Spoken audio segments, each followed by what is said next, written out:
Hi எல்லோரும் எப்படி இருக்கீங்க? காலையில் இட்லி தோசைக்கு பதிலாக ஒரு ஹெல்த்தியான ரெசிபி வேணும்னா கண்டிப்பாக இந்த வெஜிடபிள் பணியாரத்தையும் கேரட் சட்னியும் ட்ரை பண்ணி பாருங்கள். செய்கிறதுக்கு உங்களுக்கு மேக்ஸிமம் 15 நிமிஷம் தான் ஆகும். ரொம்ப ரொம்ப சிம்பிள். ஆனால் டேஸ்ட்டு பார்த்திங்கன்னா அல்டிமேட்டாக இருக்கும். சாப்பிட மாட்டேன்னு அடம் பிடிக்கிற குழந்தைங்க கூட 2 எடுத்து வாயில் போட்டு போவாங்க. அந்த அளவுக்கு டேஸ்ட்டாக இருக்கும். இப்போ இந்த டேஸ்டியான ரெசிபி செய்கிறதுக்கு ஒரு பவுலில் 1 கப் அளவு ரவை சேர்த்துக்குவோம். நம்ம நார்மலாக உப்புமாவுக்கு போடுவோம்ல அந்த ரவை தான். இப்போ அதே கப்பில் 3/4 கப் அளவு தயிர் எடுத்துக்குவோம். இப்போ அதே கப்பில் 3/4 கப் அளவு தண்ணி எடுத்துக்கலாம். இப்போ இதோட 1 டீஸ்பூன் அளவுக்கு உப்பு சேர்த்துக்குவோம். இப்போ இது எல்லாத்தையும் நல்லா ஒன்றா மிக்ஸ் பண்ணிக்கலாம். எந்த கட்டியும் இல்லாத அளவுக்கு நல்லா மிக்ஸ் பண்ணிக்கோங்க. மாவு இந்த அளவுக்கு திக்காக இருக்கணும். இப்போ இதை அப்படியே ஒரு 10 நிமிஷம் ஊற வச்சிடலாம். இப்போ இதுக்குள்ளே நம்ம இதுக்கு தேவையான வெஜிடபிள்ஸை கட் பண்ணிக்கலாம். நான் சாப்பரில் போட்டு கட் பண்ணிட்டேன். நான் கேரட், கேப்சிகம், வெங்காயம், அதுக்கப்புறம் காரத்துக்காக ஒரு 2 பச்சை மிளகாயை கட் பண்ணி எடுத்திருக்கேன். உங்களுக்கு எந்த வெஜிடபிள்ஸ் வேணுமோ அதை நீங்கள் சேர்த்துக்கலாம். இப்போ அடுப்பில் ஒரு பேனை வச்சுட்டு 1 டீஸ்பூன் அளவுக்கு எண்ணெய் ஊற்றிட்டு 1/4 டீஸ்பூன் அளவு கடுகு நல்லா வெடித்ததுக்கப்புறமா 1/4 டீஸ்பூன் அளவுக்கு உளுந்து பருப்பு எடுத்துகிட்டு அது நல்லா செவக்க வறுத்ததுக்கப்புறமா ஒரு 2-3 கருவேப்பிலை இதில் போட்டு நல்லா வெடிக்க விட்டுக்கோங்க. இப்போ உங்களுக்கு வெஜிடபிள்ஸ் வேணால் காலையில் கட் பண்ண டைம் இல்லை அப்படின்னா நீங்கள் இந்த தாளிப்பை மட்டும் மாவில் போட்டு பணியாரம் ஊற்றிக்கலாம். இப்போ நம்ம வெஜிடபிள்ஸ் எடுத்துருக்கனால நம்ம எடுத்துருக்க வெஜிடபிள்ஸ் எல்லாத்தையும் போட்டு ஒரே நிமிஷம் அந்த பச்சை வாசனை போகிற அளவுக்கு வதக்கணுன்னா போதும். இப்போ நல்லா 1 நிமிஷம் வதக்கிக்கலாம்.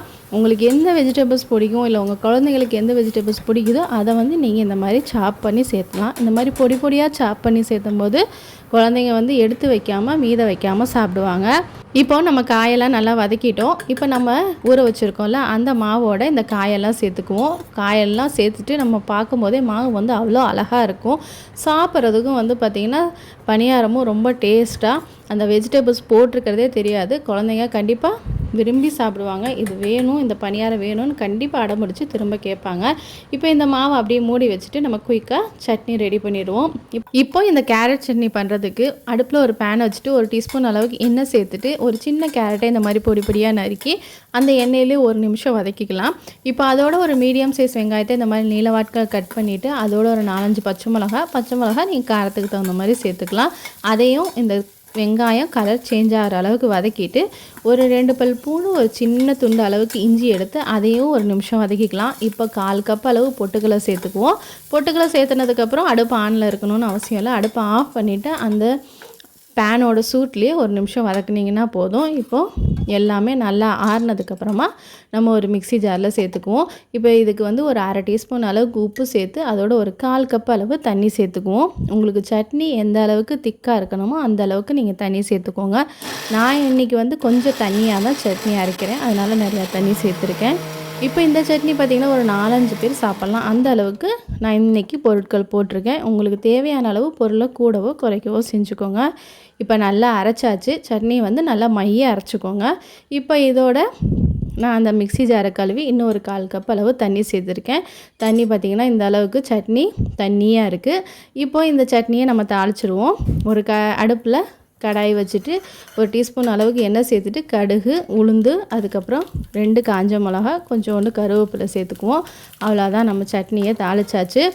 இதை எடுத்து நம்ம அப்படியே சட்னியில் கொட்டிட வேண்டியதான். சூப்பராக மணமாக இருக்கும் இந்த சட்னி. கேரட் போட்டிருக்கிறதே தெரியாது.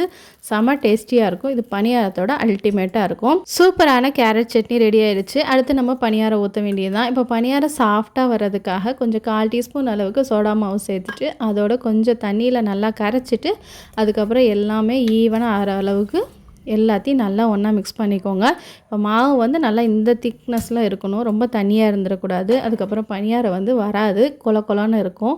அதனால் நல்லா மாவு இந்த மாதிரி திக்காகிற அளவுக்கு எடுத்துக்கோங்க. இப்போ அடுப்பில் பணியாரக்கல்லை வச்சுட்டு நெய்யோ எண்ணெயோ சேர்த்துக்கலாம். நெய் சேர்த்துனிங்கன்னா வாசம் மணமாக குழந்தைங்க விரும்பி சாப்பிட்றதுக்கு நல்லாயிருக்கும். நெய் வேணாம் அப்படின்னா நீங்கள் எண்ணெய் சேர்த்துக்கலாம். இப்போ பணியார குழியில் மாவை ஊற்றிட்டு அவ்வளோதான். இந்த பக்கம் ஒரு 2 நிமிஷம், அந்த பக்கம் ஒரு 2 நிமிஷம் மீடியம் ஃப்ளேமில் குக் பண்ணிக்கோங்க. ரொம்ப ஹை ஃப்ளேமில் வைக்க வேண்டாம். மீடியம் ஃப்ளேமில் குக் பண்ணிங்கன்னா ரொம்ப சீக்கிரமாக வெந்துடும். இது வேகிறதுக்கு ரொம்ப டைம்லாம் எடுத்துக்காது. 2 பக்கமும் நல்லா திருப்பி போட்டு சூப்பராக குக் பண்ணி எடுத்துட வேண்டியதான். பாருங்கள், எவ்வளோ பார்க்கவே நல்லா ப்ரௌன் கலராக சூப்பராக இருக்குது.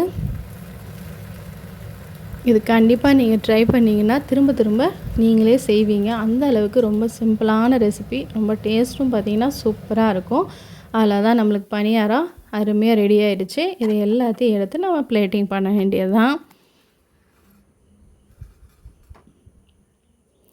அவ்வளோதான் நம்மளோட சூப்பரான வெஜிடபிள் பணியாரமும் கேரட் சட்னியும் ரெடி ஆயிடுச்சு.